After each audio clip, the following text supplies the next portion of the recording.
America के बाद श्रीलंका से भी नाराज हो गया है भारत।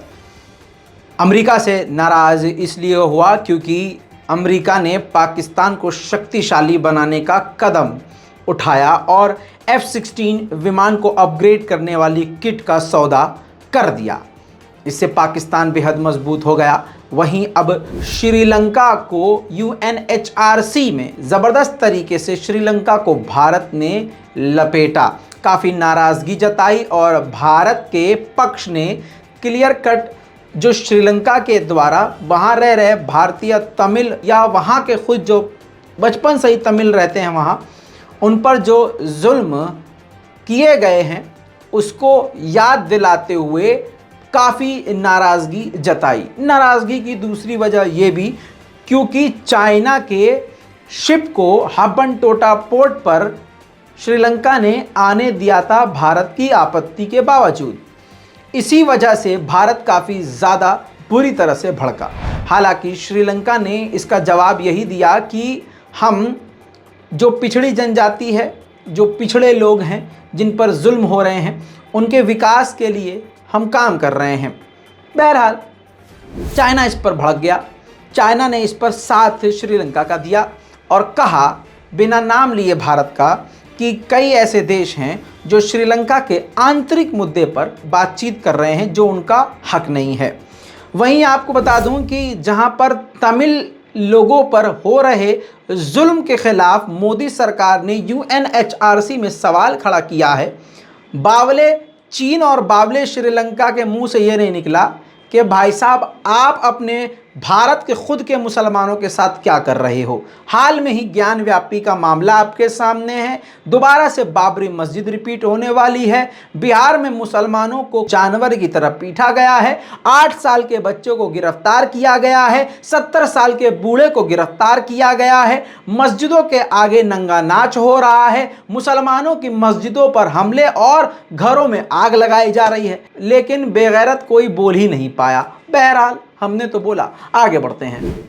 वहीं पूर्वी लद्दाख में PP-15 के इलाके से चाइना और भारत की सेना पूरी तरह से पीछे हट गई है। डिसएंगेजमेंट पूरा हो गया है। हालांकि भारतीय एक्सपर्ट जो युद्ध एक्सपर्ट हैं, चाइना और भारत के रिश्ते पर नज़र रखने वाले एक्सपर्ट्स हैं, वो चीन पर पूरी तरह से भरोसा नहीं कर पा रहे हैं। लेकिन फिर भी रिपोर्ट्स की अगर माने मतलब कागजाती बात करें तो हाँ, पूरी तरह से दोनों सेनाएं पीछे हट गई हैं। सवाल मैं आज फिर उठाऊंगा कि जब ये घुसे नहीं थे चीन तो ये पीछे जा क्यों रहे हैं? क्योंकि मोदी जी ने बोला था ना कोई घुसा है, ना कोई घुसा था, ना हमारे पास।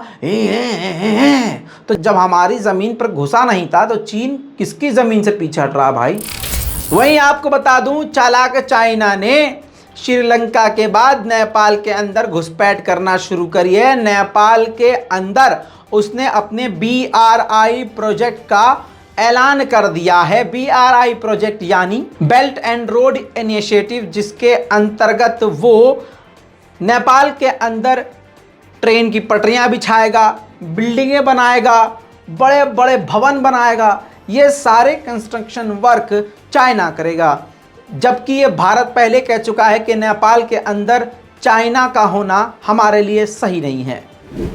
मैं बता चुका हूं कि नॉर्थ कोरिया के किम जोंग की तरफ से एक नया कानून बनाया गया वहां की सरकार की तरफ से कि अगर किम जोंग की मौत संदिग्ध हालत में होती है तो नॉर्थ कोरिया बिना किसी के हमला किए ही, किसी पर शक होने पर ही वो न्यूक्लियर बॉम्ब का इस्तेमाल कर सकता है, जिसके बाद सारी दुनिया सहम गई है। खासकर नॉर्थ कोरिया के दुश्मन भड़क गए हैं और काफ़ी परेशान नज़र आ रहे हैं।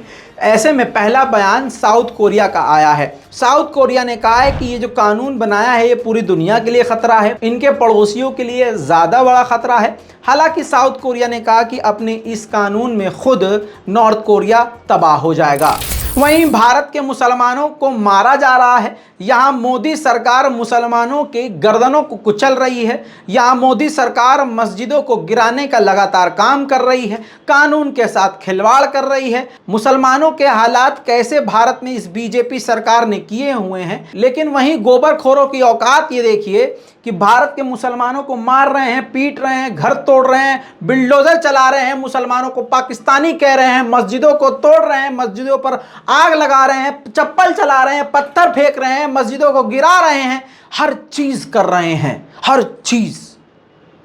उधर इनके पिताजी भगवान मोदी जी लव लेटर लिख रहे हैं अरबियों को, वल्ला हबीबी, हैं भारत आना तुम कभी भी। हाँ, आपको यकीन नहीं हो रहा है तो रिपोर्ट आपकी स्क्रीन पर देख लीजिए। स्क्रीन पर इसी लगाया है कि गू खाने वालों की औकात उनकी ही नज़र में उनके सामने आ जाए। पीएम मोदी ने इनवाइट किया है प्रिंस मोहम्मद बिन सलमान को कि आप भारत आइए। अब सवाल यह है कि भारत बुलाकर इनको क्या दिखाएंगे, मतलब जामा मस्जिद को जिस प्रकार से इन्होंने तोड़ने की कोशिश करी वो दिखाएंगे, ज्ञानव्यापी मस्जिद दिखाएंगे, क्या दिखाएंगे, बाबरी मस्जिद ले आकर दिखाएंगे कि हाँ देखिए हमने यहाँ राम मंदिर बनाना, मतलब क्या दिखाओगे, भारत के मुसलमानों की हालत दिखाओगे, मतलब क्यों इनवाइट करना ही क्यों है। ओह तेल, तेल ज़्यादा ज़रूरी है इतना ही मुसलमानों से नफरत है तो इनवाइट क्यों कर रहे हो। अब पूरा बाइकाट करो भारत के मुसलमानों का, बाद में पहले विदेशी मूल्यों का बाइकाट करके दिखाओ। जो भारतीय हिंदू विदेशों में रह रहे हैं अरब मुल्कों में वापस बुला के दिखाओ। अबे अपने मुल्क के हिंदुओं को तो नौकरी दे नहीं पा रहे हो वापस बुला के क्या बाबा जी का ठुल्लू देंगे। बहरहाल आप ये दोगली पॉलिसी का खुद गवाह बन रहे हैं। वहीं क्वीन एलिजाबेथ की मौत के बाद अभी तक आपको बता दूं कि उनका पार्थिव शरीर रखा गया है, अभी अंतिम संस्कार नहीं हुआ है। तो उनके अंतिम संस्कार में पूरी दुनिया के प्रेसिडेंट हो, प्राइम मिनिस्टर हो, विदेश मंत्री हो, कोई ना कोई हर देश से ज़रूर पहुंचेगा, पूरी दुनिया से। ये पहली बार इतिहास में होने वाला है। लेकिन आपको बता दूं कि ब्रिटेन ने कुछ देशों को नहीं इनवाइट किया। उनमें सबसे पहला है रशिया, बेलारूस और म्यांमार। इन 3 देशों को ब्रिटेन ने बुलाया ही नहीं है। पाकिस्तान की हालत दूसरी तरफ बाढ़ की वजह से बेहद बेकार है। यूएन ने भी कहा है पूरी दुनिया से कि आप मदद पहुंचाइए। तुर्की से भी बहुत सारी मदद पहुंची है, नेपाल से भी मदद पहुंची है, कई देशों से मदद पहुंची है, खासकर अमेरिका से भी मदद पहुंच गई है। लेकिन आपको एक अहम खबर बता देता हूं, अर्तुगरुल गाजी के एक्टर सलाल अल नाम के जो एक्टर हैं, आपकी स्क्रीन पर देखिए, ये इन्होंने सीन किया है और काफ़ी फेमस है, काफ़ी नाम इनका अर्तुगरुल गाजी सीरियल की वजह से हुआ। जिसके बाद आपको बता दूं कि ये जो एक्टर हैं सलाल अल, जो इनका ओरिजिनल नाम है, ये खुद मदद लेकर, जी हाँ, खाना पीना मेडिकल ये सब चीज़ें लेकर पाकिस्तान खुद पहुँचे हैं। आपकी स्क्रीन पर देखिए, वहाँ बच्चों के साथ ये अच्छा वक्त गुजारते हुए नज़र आए हैं। पूरी दुनिया में इनके इस कदम की तारीफ हो रही है। पूरे पाकिस्तान में ये दौरा कर रहे हैं और पूरी तरह से पाकिस्तान की मदद करने के लिए खड़े हो गए हैं। बात करेंगे अब अज़ाब इलाही की, तो आपको बता दूं कि अमेरिका में अल्लाह ने ऐसा अज़ाब भेजा है कि अमेरिका की जंगल की आग पिछले 5 दिनों से खुद अमेरिका नहीं रोक पाया है। 86,000 एकड़ ज़मीन जंगल जलकर राख हो गए हैं। लाखों लोग, अराउंड बता रहा हूं आपको, कम से कम 5 से 6 लाख लोग बेघर हैं, क्योंकि ये आग तेज़ी से बढ़ रही है, तापमान बढ़ रहा है, लोग परेशान हैं। काफ़ी ज़्यादा अमेरिका मुसीबत में घिरता हुआ नज़र आ रहा है। शंघाई कॉरपोरेशन ऑर्गेनाइजेशन SCO की मीटिंग उज़्बेकिस्तान में होने वाली है। चाइना इसको लीड करेगा, जिसमें कई देश शामिल होने वाले हैं, ऐसा कहा जा रहा है। अब आपको बता दूं कि चाइना के राष्ट्रपति शी जिनपिंग ने अपने मुंह से कहा है कि 15 तारीख को ये जो मीटिंग होने वाली है, इसमें वो रूस के राष्ट्रपति व्लादिमीर पुतिन और भारत के प्रधानमंत्री माननीय नरेंद्र मोदी से मीटिंग करेंगे। ये मीटिंग काफ़ी अहम हो सकती है, काफ़ी बड़ी बड़ी चीज़ें बदल सकती हैं।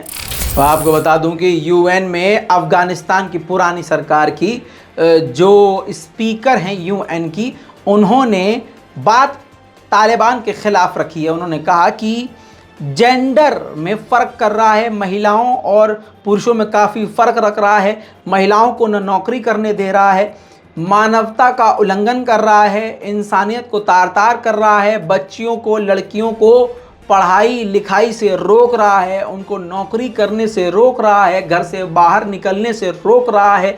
महिलाओं के खिलाफ जो तालिबान सरकार है अपराध में बढ़ावा कर रही है, लगातार बच्चियों के साथ बलात्कार हो रहे हैं, इन सभी चीज़ों की शिकायत यूएन में करी गई है। दोस्तों, इंटरनेशनल प्राइम टाइम की इस रिपोर्ट में अभी तक के लिए इतना ही। मुझे उम्मीद है कि आपको इंटरनेशनल प्राइम टाइम पसंद होगी। अगर हाँ तो नीचे कमेंट जरूर कीजिएगा, रिपोर्ट को शेयर कीजिए, चैनल को सब्सक्राइब कीजिए। मैं हूं रज़ा और जल्द लौट रहा हूं और भी बड़ी जानकारियों के साथ। जय हिंद।